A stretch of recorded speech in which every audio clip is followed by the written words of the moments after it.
free and we're going to stop every day, we're going to nationalize every day, is appealing to people. So I think you find, why do older people tend to vote more conservative? Because they've experienced life a little bit more. And so, yeah, I think Corbyn particularly would be very destructive in our country if he got to power. But hopefully he won't. I don't know who studied British politics, but the United Kingdom is Northern Ireland, Wales, England and Scotland.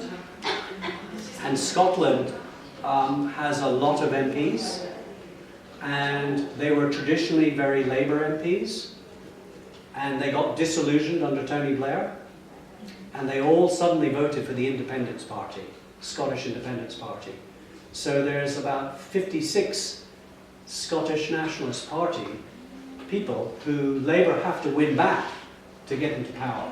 So I can't see Labour really, even under Corbyn, ever getting back into power because of the maths of that particular reason. Even the idealism aside, the maths doesn't work. Anyway, second question. So, do you personally believe that the left has radicalized the political discourse over the last years? No, I think the right has.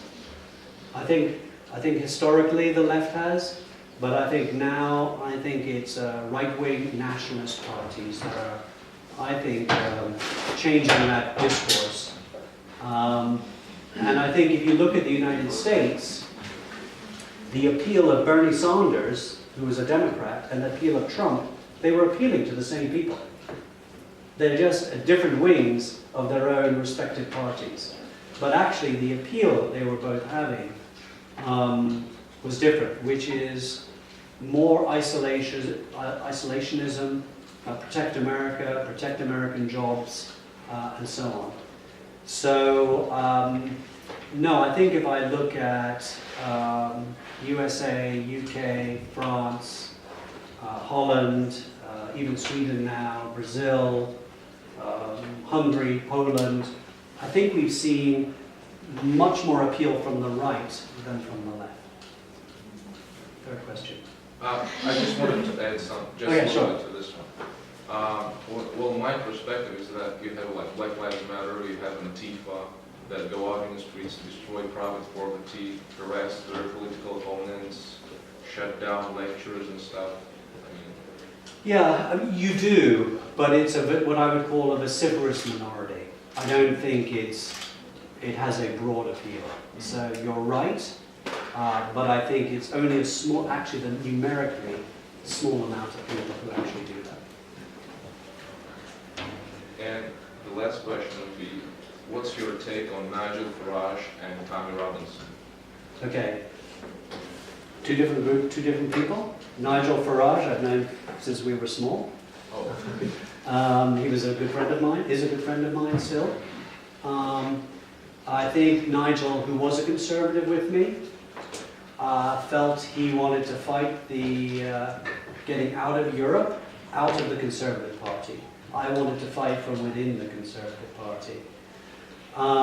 So I like Nigel, I have huge respect for Nigel.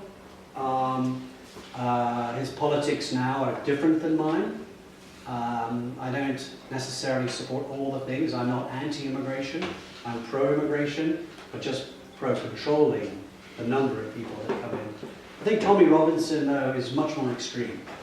So I wouldn't necessarily put them really in the same group, and to me has no appeal to me at all.